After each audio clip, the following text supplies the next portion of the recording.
Mag-hike kami. Mas okay to, Jay, sa akin.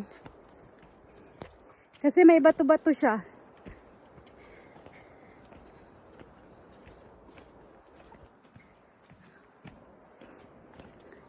Grabe, parang wala lang kay Alex, Jay, oh.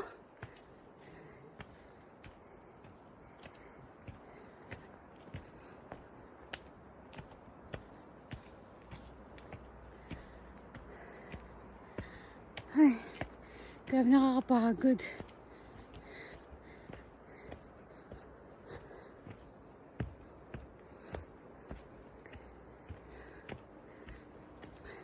Pupunta kami sa viewpoint na makikita ang buong Sholden.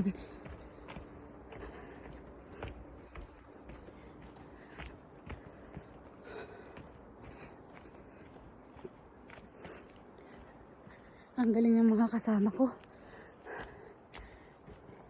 Sanay sa lakaran. Lalo na yung si Punsok, yung taga Nepal. Parang sanay mag-hike.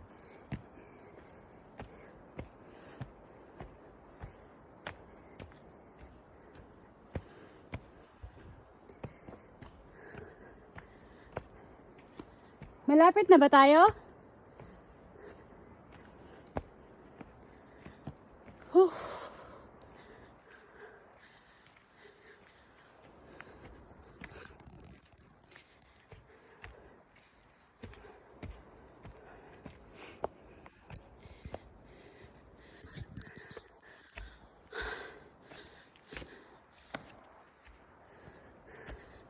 (6:29) na ng gabi. Pero as usual, maliwanag pa rin. Kaya kami nag-hike. Pero worth it naman to. Kasi maganda naman yung view dito sa taas. Overlooking yung Sholden.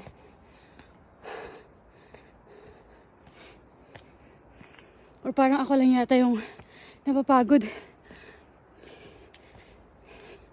Yung mga kasama ko, nako. Ayun.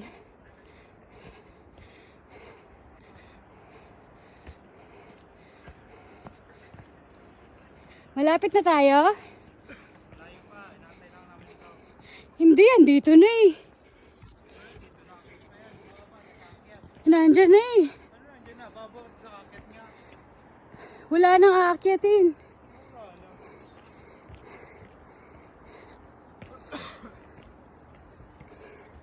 Yeah, sabi ko, andito na eh. Mawa pa nga. Okay lang. Mas okay pa nga ito kaysa dun sa kalsada kanina. Ba't naka-uniform ka pa, Jay? Naka-uniform ka pa. Takot kang mawala. Ano yun? So, mahirap pala dito umakyat. Pag maulan, tama nga. Kasi yung magiging putik ito. Madulas.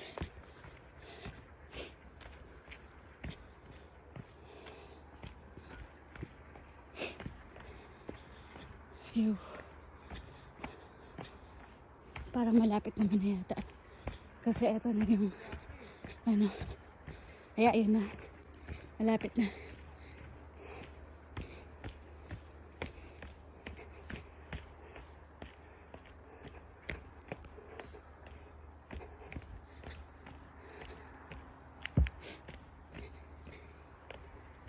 Ay, nawala na sila. Okay, yeah. We are here. Ayun na.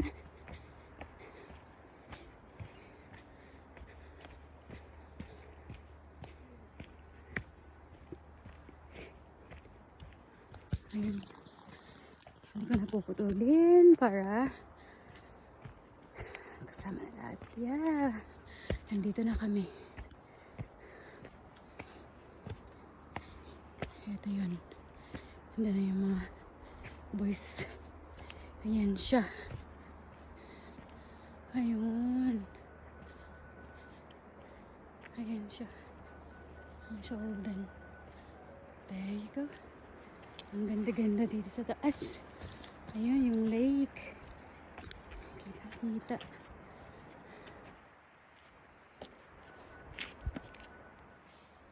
Wow. It's beautiful.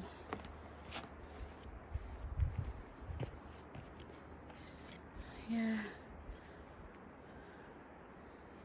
Ang ganda.